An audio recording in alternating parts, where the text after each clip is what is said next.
안녕하세요. 영어셀의 루카스입니다. 오늘은 부사에 대해서 얘기를 좀 해볼 거예요. 그 전에 이제 처음에 품사, 명사, 동사, 형용사 뭐 이런 얘기들을 했었는데 사자로 끝나는 애들을 지금 하고 있는 중인 건데 품사가 사자로 끝나는 애들인 거예요. 사자로 끝나는 애들이 품사인 거인데 그 중에서 이제 부사입니다. 부사는 부자가 도울 부자예요. 뭐 시중을 들다라는 뜻도 있고 뭐 돕다라는 뜻인 건데 지난 영상에서 형용사 얘기할 때도 그 꾸미다, 수식한다 이런 얘기 했었잖아요.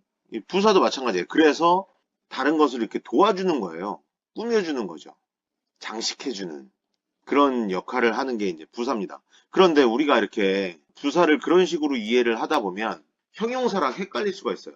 그래서 이제 우리가 한문을 공부하는 건 아니다 보니까 부자를 굳이 돕다라는 뜻으로 이렇게 해갖고 헷갈리는 것보다는 부사는 부수적인 말이다. 뭐 이런 식으로 뭐 인식을 해도 되지 않을까 생각을 해봅니다.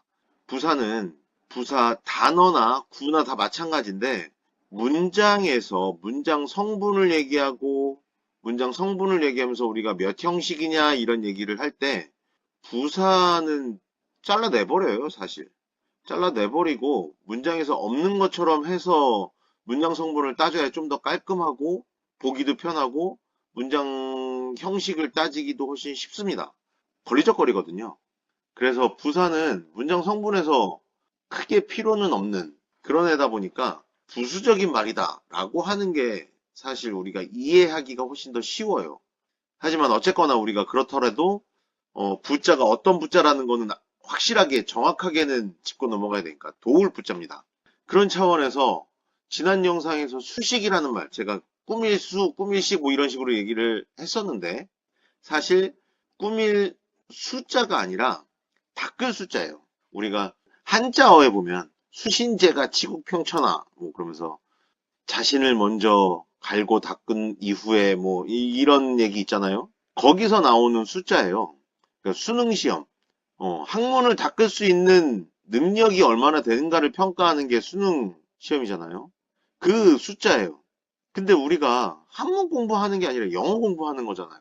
그래서 수식이라고 할 때 그냥 간단하게 꾸민다라는 말이다. 닦을 수라고 하면 또 설명이 한 번 더 들어가야 돼요. 그래서 그냥 꾸밀 수, 꾸미식, 그게 꾸민다라는 말이야. 이런 식으로 이제 넘어가거든요. 그러다 보니까 이제 꾸밀 수, 꾸미식 이렇게 지난 형용사 편에서 말씀을 드렸었는데, 사실은 닦을 숫자입니다. 그래서 요 수식이라는 말을 있는 그대로 사전적으로 이렇게 풀이를 해보자면 문장의 표현을 화려하게 또는 기교 있게 꾸밈이 되는 거죠. 그러니까 숫자의 역할은 화려하게, 기교 있게 라는 의미가 되는 거예요. 이 수식에서 숫자는, 식자는 꾸미다라니까 꾸밈, 요 말에서 이제 꾸밈에 해당하는 거고 화려하게, 기교 있게가 닦을 숫자에 해당이 되는 거겠죠. 결국엔 수식이란 말이 꾸민다라는 말인 거잖아요. 그래서 지난 형용사 편에서 꾸밀 수, 꾸밀식 이렇게 말씀을 드렸었는데 사실은 닦을 수, 꾸밀식입니다. 우리가 한문 공부하는 건 아니니까. 자, 다시 한번 부사에 대해서 이제 돌아와서 부사에 대해서 얘기를 해보면 부사는 역시 꾸며주는 말이에요. 꾸며주는 말.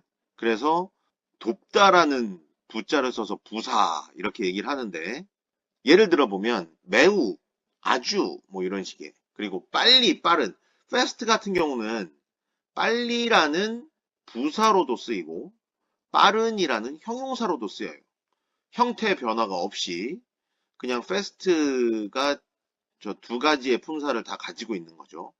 그래서 fast 같은 경우도 있고 그다음에 뭐 항상 뭐 이런 식으로 꾸며주는 말이에요. 문장에서 핵심적인 역할이나 뭐 이런 걸 하는 건 아니지만 그래서 문장에서는 없어도 문장의 해석에 크게 영향을 주진 않지만 있으면 문장의 해석이 매우 풍성해지는 그런 역할을 하는 게 부사라고 말씀드릴 수 있겠습니다.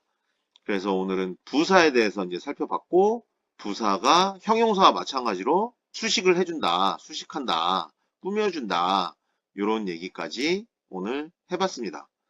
품사에 대해서 명사, 동사, 형용사, 부사 이런 정도 이제 해봤는데요.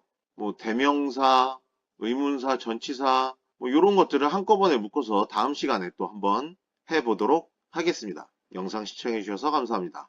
루카스였습니다. 끝!